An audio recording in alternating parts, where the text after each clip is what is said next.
পবিত্র ঈদুল আজহা উদযাপনে দেশে দেশে প্রস্তুত হচ্ছেন ধর্মপ্রাণ মুসলমানেরা। যে স্বার্থহীন ত্যাগের বার্তা নিয়ে এই ঈদ আসে তারই একটা গুরুত্বপূর্ণ অংশ পশু কোরবানি। বিভিন্ন দেশে জমে উঠেছে কোরবানির পশুর হাট। যদিও বিশ্বব্যাপী চলতে থাকা অর্থনৈতিক মন্দার কারণে স্বাদ থাকলেও সাধ্যে কুলিয়ে উঠতে পারছেন না অনেকেই।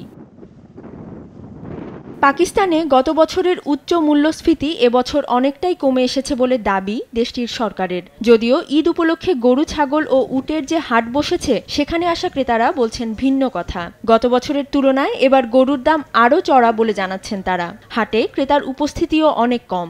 দেশটির মুদ্রাস্ফীতি গ্রাহকদের ক্রয় ক্ষমতাকে ক্ষতিগ্রস্ত করছে বলে মনে করছেন ক্রেতা বিক্রেতারা।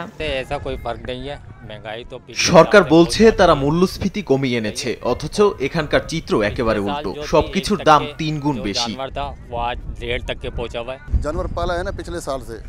আমি গত বছর যখন এই পশুগুলোকে পালন করেছি তখন সব জিনিসের দাম অনেক বেশি ছিল। এই কারণে গরুর দামও বেশি। মূল্যস্ফীতি কমায় হয়তো আগামী বছর গরুর দাম কমতে পারে।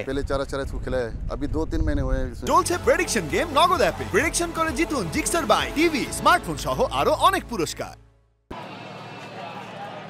এদিকে বিশ্বের সবচেয়ে মুসলমান জনবহুল সংখ্যাগরিষ্ঠ দেশ ইন্দোনেশিয়া জুড়েও কোরবানি উপলক্ষে মৌসুমি হাটগুলো জমে উঠেছে। তবে এবছর এই দেশটিতেও কোরবানি দিতে পারা মানুষের সংখ্যা আরও কমবে, এমন তথ্যই উঠে এসেছে গবেষণা প্রতিষ্ঠান ডেমোগ্রাফিক অ্যান্ড পভার্টি স্টাডিজের এক গবেষণায়। অর্থনৈতিক মন্দা এবং কোরবানির পশুর ক্রমবর্ধমান দাম এর প্রধান কারণ হিসেবে বলছেন তারা।